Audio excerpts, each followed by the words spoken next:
Assalamualaikum warahmatullahi wabarakatuh.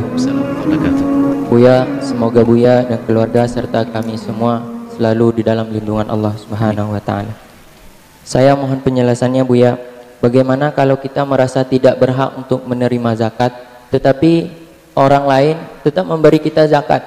Lalu apa yang harus kita lakukan Buya? Mohon penjelasannya. Terima kasih. Assalamualaikum warahmatullahi wabarakatuh. Jika Anda bukan orang yang berhak menerima zakat sesuai dengan pemahaman dan keyakinan Anda,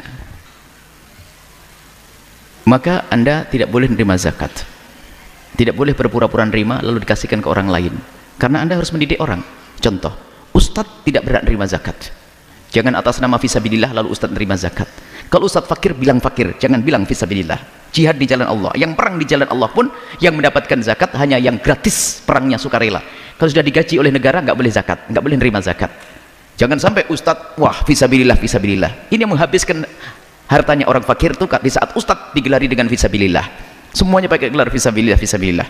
Contohnya kalau Anda seorang Ustadz yang Anda sudah cukup, bukan orang yang melarat, lalu tiba-tiba ada seorang memberikan zakat kepada Anda atas nama Ustadz karena pemahaman yang salah, maka Anda tidak boleh diam biarpun tidak nerima. Nanti saya kasih orang, Anda kasih tahu, saya tidak boleh. Biar tahu bahasanya saya Ustadz, zakat tidak boleh diberikan kepada Ustadz. Kalau Ustadz yang fakir nggak usah pakai gelar Ustadz, nggak ada. Nama sedekah fuqara lil asatidhah nggak ada itu, fuqara masakin. Ustadz nggak ada. Kalau Ustadznya fakir lebih berhak memang dia, karena dia fakir. Ini kalau Anda memang tidak berhak, sampaikan kepada orang tersebut supaya tidak salah terus. Mohon maaf Pak, saya tidak wajib menerima zakat, saya tidak boleh menerima zakat, saya cukup. Dan hendaknya semua dari kita merasa cukup urusan zakat. Ini jadi jangan sampai fisabilillah perlebar, termasuk untuk menuntut ilmu. Katanya ini juga untuk berperang melawan musuh-musuh Allah, karena sekarang banyak akidah-akidah sesat. Jadi perang pemikiran juga sama, perang fisik zaman dulu. Jadi perang pemikiran seperti jihad, boleh nerima zakat. Memang zaman dulu nggak ada pemikiran, perang pemikiran. Perseteruan antara Mu'tazilah dengan Asy'ariyah itu lebih dahsyat lagi itu. Punya negara gede, Daulah Abbasiyah 800 tahun dikuasai oleh kaum Mu'tazilah, tapi ulama tidak berfatwa memperkenankan zakat untuk para pelajar agar apa?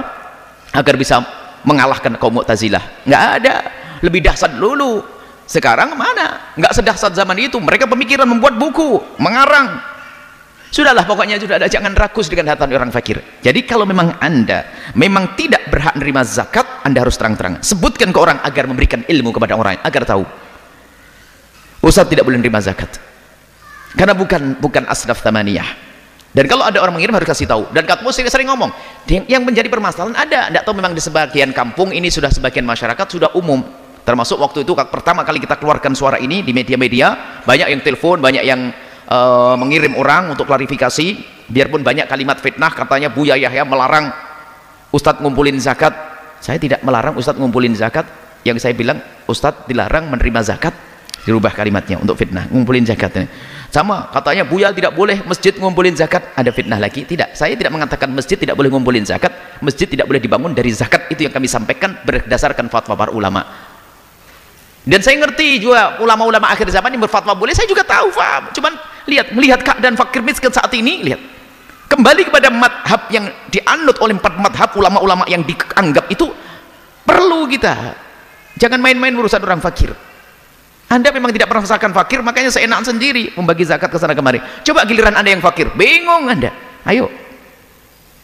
Karena Anda merasa cukup, ya enak aja bagi ke sana kemari. Coba giliran Anda yang sakit, kemudian anaknya masuk rumah sakit, kemudian bibinya juga harus meninggalkan pekerjaan, jaga anaknya. Ayo, mau ngomong apa nanti? Sudahlah, jangan rakus dengan hartanya orang fakir. Sudahlah, selesai.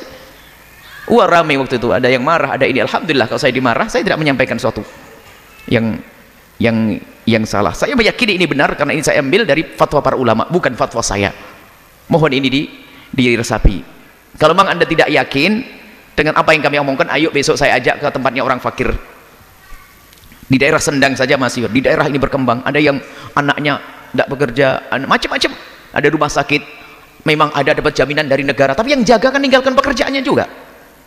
Ini memang harus serius masalah urusan zakat ini. Sudahlah, betul, Anda jangan tamak dengan duit zakat. Kalau memang Anda tidak berhak menerima zakat, katakan saya tidak berhak menerima zakat, selesai.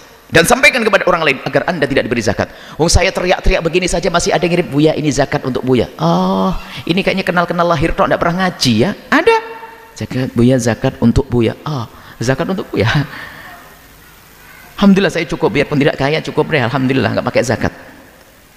Maksudnya apa? Kita sudah ngomong begitu saja, teriak-teriak, lihat televisi, radio, mimbar berkali-kali masih salah. Kalau saya diam bagaimana kira-kira? Bahkan kadang orang yang dekat dengan kita kelihatannya kalau datang ke majelis tidur itu, besok ngirim zakat buat Buya. La ilaha illallah. Nah, ini problem ini. Jangan ngantuk di sini, melek. Kalau ngaji melek. Zakat kirim Buya, zakat untuk Buya. Balikan telepon orangnya. Kalau zakat untuk saya bagi, oke. Bahkan saya juga bagi zakat. Dan sampai hari pun banyak orang yang belum kita selesaikan. Bagaimana duit saya bangun pondok. Kita ada duit pondok, ada duit zakat, ada rekening zakat.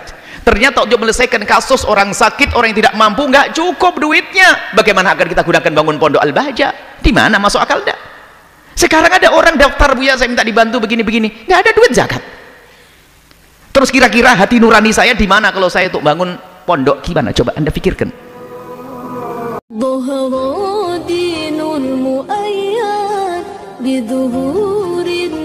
بأحمد يا هنا نبي محمد